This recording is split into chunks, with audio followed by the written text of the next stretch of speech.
Assalamualaikum warahmatullahi wabarakatuh. Om Swastiastu, Namo Buddhaya, salam kebajikan, shalom dan halo untuk semua sahabat cerita mistis dimanapun kalian berada. Terima kasih sudah meluangkan waktu mampir ke channel ini. Sebelum kita mulai kisah horor yang menegangkan dan menakutkan, saya ingin mengajak kalian melakukan satu hal sederhana, tapi insya Allah penuh keberkahan. Tenang saja, ini bukan ajakan untuk subscribe. Tapi jika cerita ini berkesan, saya akan sangat bersyukur kalau kalian mau menuliskan Waalaikumsalam di kolom komentar bagi teman-teman muslim atau menjawab salam sesuai kepercayaan dan keyakinan kalian masing-masing. Karena menjawab salam adalah doa. Dan saat kita saling menjawab salam di kolom komentar, sejatinya kita sedang saling mendoakan dalam kebaikan. Itu jauh lebih bernilai daripada sekadar menekan tombol subscribe. Baiklah, mari kita mulai ceritanya. Selamat menyimak dan semoga bisa menghibur kalian semua. Pak Harjo berjalan dengan langkah berat menyusuri jalan setapak yang berkelok di ujung pasar Prambon. Udara malam itu dingin menusuk, meski angin hampir tidak bertiup. Kiosnya yang biasa ramai kini sepi, dagangannya sulit laku, dan utang menumpuk seperti gunung yang siap menimpa kapan saja. Ia merasa seperti tenggelam dalam kesulitan yang tak berujung. Langkahnya terhenti di bibir hutan bambu yang membentang gelap di sisi pasar. Cerita-cerita tua tentang hutan angker itu sudah sering ia dengar sejak kecil. Konon, siapapun yang melewati hutan itu sendirian pada malam hari bisa saja hilang tanpa jejak. Namun malam ini, pilihan tidak banyak. Jalan lain memutar jauh dan membuatnya terlambat pulang. Pak Harjo menyesali keputusannya saat memasuki hutan. Kabut tipis mulai merayap dari sela-sela rumpun bambu, menutupi tanah dan mengubah bayangan pohon menjadi sosok-sosok aneh. Suara ranting patah dan dedaunan berdesir terdengar seperti bisikan lembut yang memanggil namanya, membuat bulu kuduknya berdiri. Langkahnya semakin cepat, tapi semakin dalam ia masuk, hawa dingin itu semakin menggigit. Hutan itu seolah hidup, menekan dan mengawasi. Tiba-tiba, ia berhenti ketika sosok samar muncul di antara batang bambu. Seorang wanita dengan rambut hitam panjang yang basah dan kusut, kulitnya pucat tanpa warna, dan matanya merah menyala seperti bara api yang mengintimidasi. Pak Harjo terpaku. Tubuhnya gemetar bukan karena dingin, tapi karena ketakutan yang merayap perlahan ke dalam tulangnya. Wanita itu melangkah perlahan mendekat, suara napasnya terdengar berat di keheningan malam. Pak Harjo, bisik wanita itu, suaranya seperti angin dingin yang membelai kulit. Aku tahu kau lelah dan putus asa. Aku bisa memberimu kekayaan dan keberuntungan apapun yang kau mau. Wajah wanita itu sangat dekat sekarang. Pak Harjo bisa merasakan dingin yang menusuk sampai ke hati. Tapi ada harga yang harus kau bayar. Lanjutnya, senyumnya berubah menjadi mimik menyeramkan. Dalam genggaman wanita itu, muncul sebuah kantong hitam kecil yang berisi bubuk gelap, hampir seperti tanah basah yang licin. Taburkan ini pada daging sapi yang kau jual malam ini. Rezekimu akan berubah, tapi jangan pernah menolak konsekuensinya. Pak Harjo ingin bertanya, ingin mundur, tapi ketakutannya berubah menjadi rasa putus asa yang membius pikirannya. Ia hanya mengangguk pelan. Wanita itu menghilang dalam kabut, meninggalkan aroma anyir yang seperti darah basi dan bau tanah lembab yang membuat kepala Pak Harjo pusing. Ia berdiri terpaku, merasakan udara di sekitarnya menjadi sangat berat, seolah-olah ada sesuatu yang mengawasi dari kegelapan. Ketika ia akhirnya bergerak lagi, langkahnya terasa seperti dipenuhi bayangan hitam yang mengikuti tanpa suara. Sepanjang jalan pulang, suara bisikan halus menerpa telinganya, menyebut namanya berulang-ulang dengan nada menggoda dan mengancam. Sesampainya di kios, ia membuka kantong kecil itu dengan tangan gemetar. Bubuk hitam itu berkilauan aneh di bawah cahaya lampu minyak yang remang. Meski rasa takut menyelimuti hatinya, ia menaburkan bubuk itu pada potongan daging yang akan dijual malam itu. Malam itu, Pak Harjo tidur dengan mimpi buruk. Ia melihat makhluk besar dengan kepala sapi dan tubuh manusia yang menatapnya dengan mata penuh dendam. Makhluk itu mengerang kesakitan, meronta-ronta dalam kegelapan yang pekat. Saat fajar menyingsing, kios Pak Harjo berubah. Bau daging segar memenuhi udara lebih kuat dari biasanya, dan pembeli mulai berdatangan tanpa henti. Daging Pak Harjo laku keras, lebih dari yang pernah ia alami sebelumnya.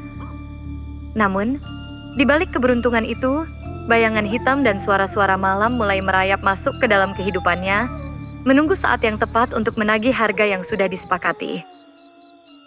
Sejak pagi itu, kios Pak Harjo seperti berubah menjadi magnet bagi pembeli. Daging sapinya segar, empuk, dan harum menggoda, berbeda dari biasanya. Setiap potongannya laku terjual tanpa sisa. Pedagang lain mulai menatap iri dan penuh curiga, bertanya-tanya apa rahasia di balik keberhasilan mendadak Pak Harjo. Namun, di balik ramainya kios dan melimpahnya keuntungan, suasana malam di sekitar kios menjadi suram dan mengerikan. Setiap kali lampu pasar mulai padam dan keramaian menghilang, suara-suara aneh mulai terdengar dari dalam kios yang terkunci rapat. Suara gemeretak pisau tajam yang mengiris daging, suara rintihan pelan yang nyaris tak terdengar, dan aroma amis darah yang menusuk hidung memenuhi udara. Beberapa pedagang yang berani melewati kios itu saat malam hari merasakan hawa dingin seperti diselimuti kabut beku yang menyentuh tulang mereka. Pak Harjo sendiri berubah drastis. Dahulu ia ramah dan murah senyum. Kini matanya merah dan kosong, tanpa kehidupan. Ia sering terlihat berbicara sendiri dengan suara parau dan terbata-bata, seolah-olah sedang berdialog dengan sosok yang tak kasat mata. Wajahnya sering berubah menjadi suram, terkadang seolah menahan rasa sakit luar biasa. Suatu malam, suara gaduh dan teriakan samar terdengar dari dalam kios. Pedagang yang tinggal tak jauh merasa jantung mereka seperti berhenti. Hawa panas bercampur dingin menusuk hingga ke dalam hati. Mereka yang mencoba mendekat selalu terhalang oleh perasaan takut yang amat sangat, seakan-akan ada kekuatan gelap yang melarang mereka untuk masuk. Kios Pak Harjo berubah menjadi semacam tempat terlarang di pasar itu. Meski begitu, setiap pagi kios itu kembali seperti biasa. Tidak ada tanda-tanda keanehan. Dagingnya tetap segar dan pembeli tetap berdatangan, membuat para pedagang lain merasa gelisah sekaligus takut. Ada yang mulai berbisik, mengatakan bahwa Pak Harjo tidak lagi manusia biasa. Waktu berjalan, Pak Harjo semakin tenggelam dalam dunia gelapnya. Ia semakin jarang tidur dan sering mengunci dirinya di dalam kios. Kadang pedagang lain mendengar bisikan dari dalam, bukan bahasa manusia, melainkan suara-suara serak yang terdengar seperti mantra atau kutukan.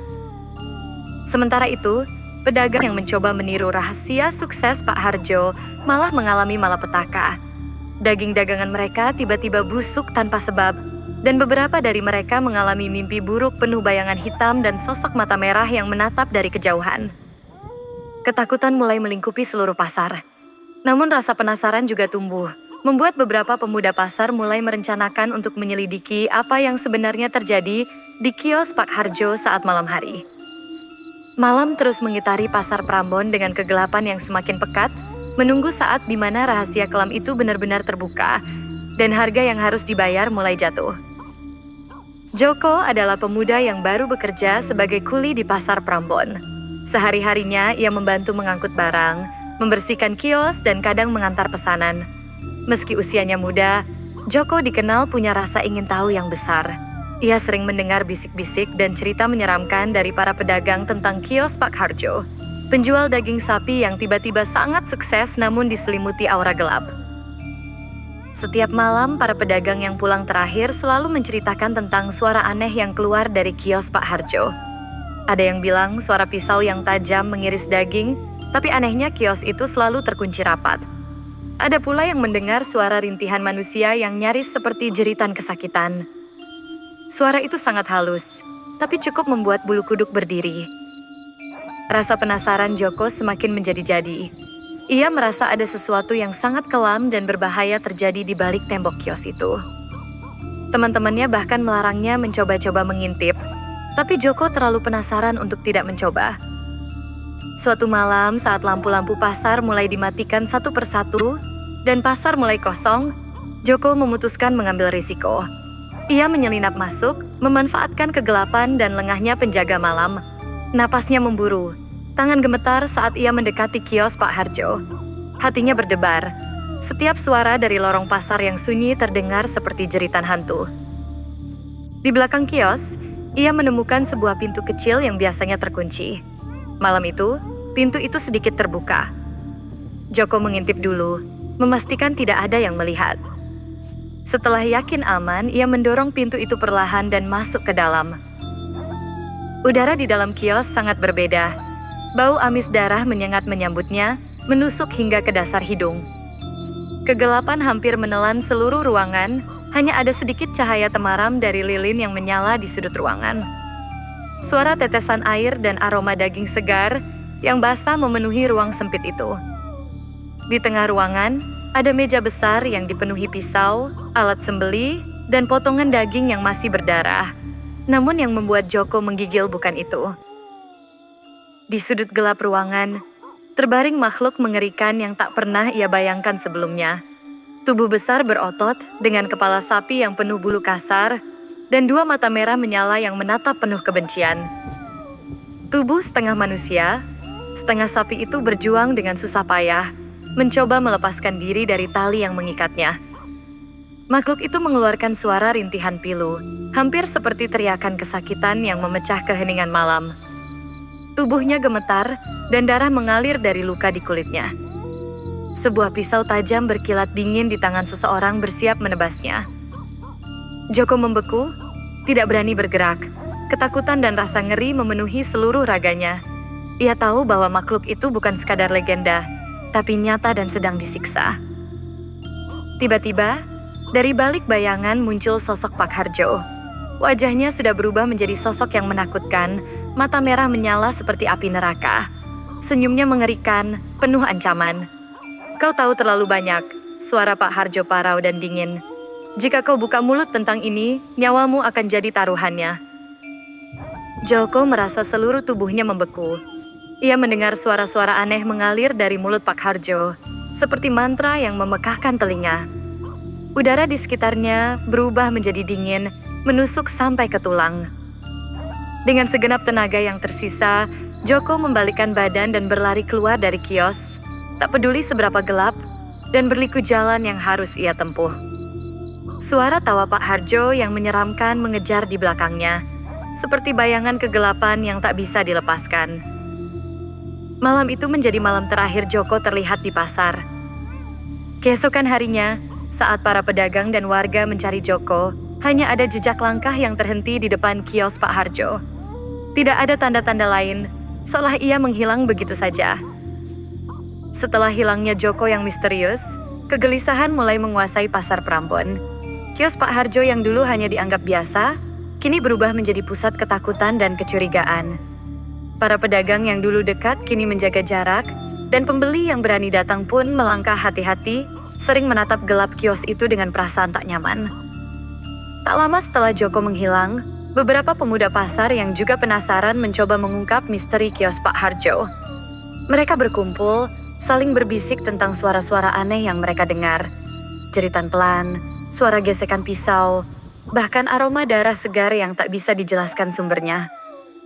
Suatu malam, seorang pemuda bernama Agus, yang dikenal pemberani dan nekat, memutuskan menyusup ke dalam pasar setelah tutup. Ia bertekad ingin membuktikan apakah benar ada sesuatu yang menyeramkan di dalam kios Pak Harjo. Dengan napas tertahan dan jantung berdetak keras, Agus membuka pintu kecil di belakang kios yang sedikit terbuka. Bau amis darah menyengat menusuk hidungnya. Ia melangkah masuk dan di dalam, suasana semakin menyesakan. Lilin kecil yang menyala redup, bayangan berkelebat di sudut-sudut ruangan, dan suara rintihan yang samar-samar terdengar seperti jeritan makhluk kesakitan. Agus maju perlahan, namun tiba-tiba suara langkah berat menggelegar di belakangnya. Ia berbalik dan melihat sosok besar, setengah manusia setengah sapi, dengan mata merah menyala memancarkan kebencian yang membakar. Makhluk itu mengaum dan berusaha melepaskan diri dari ikatan yang mengikatnya. Ketakutan yang luar biasa membuat Agus mencoba lari, tapi pintu keluar sudah tertutup rapat. Ia terjebak dalam kegelapan yang pekat, dikepung oleh aroma darah dan bisikan-bisikan mengerikan yang semakin keras di telinganya. Semalaman Agus berusaha mencari jalan keluar, tapi yang ia temukan hanya lorong-lorong gelap tanpa ujung dan bayangan merah yang terus mengintai. Ketika pagi datang, para pedagang menemukan pintu kios tetap terkunci. dan Agus lenyap tanpa jejak, seperti ditelan oleh kegelapan. Kejadian serupa berulang kali terjadi. Mereka yang mencoba mencari tahu atau mengungkap rahasia kios Pak Harjo berakhir dengan hilang, meninggalkan cerita menyeramkan yang hanya berupa bisikan dan ketakutan membekas. Orang-orang yang berani melewati kios itu di malam hari sering merasakan sentuhan dingin, seperti tangan tak kasat mata yang meremas kulit mereka. Beberapa bahkan melaporkan melihat sosok samar dengan mata merah menyala yang mengawasi dari balik tirai hitam kios. Pak Harjo, yang dulu tampak hidup dan ceria, kini semakin tenggelam dalam kegelapan. Wajahnya sering berubah menyeramkan, dan ia tampak seperti sedang berbicara dengan sosok yang hanya bisa dilihatnya sendiri. Terkadang, tawa seraknya terdengar di malam sunyi, membuat bulu kuduk berdiri. Pasar Prambon yang dulu ramai dan penuh canda, kini berubah menjadi tempat penuh bisu dan ketakutan. Bahkan para pembeli pun menghindari kios Pak Harjo saat matahari mulai terbenam, takut menjadi korban selanjutnya. Ketika malam melanda, suara pisau mengiris, jerit makhluk tersiksa, dan bau darah segar kembali memenuhi udara. Rahasia kelam pesugihan Pak Harjo semakin menebal, dan bayangan maut terus mengintai siapa saja yang berani menyingkap tabir misteri itu. Malam itu, Pasar Prambon tidak lagi sekadar tempat berjualan. Ia menjadi medan pertempuran antara dunia manusia dan kegelapan yang tak terjamah. Pasar Prambon kini bak kuburan hidup. Suasana mencekam menggelayuti setiap sudutnya, terutama di sekitar kios Pak Harjo. Hari demi hari, semakin sedikit yang berani melewati tempat itu. Namun ada satu sosok yang tidak gentar. Seorang jurnalis muda bernama Rina yang mendengar kabar misterius tentang kios penjual daging tersebut.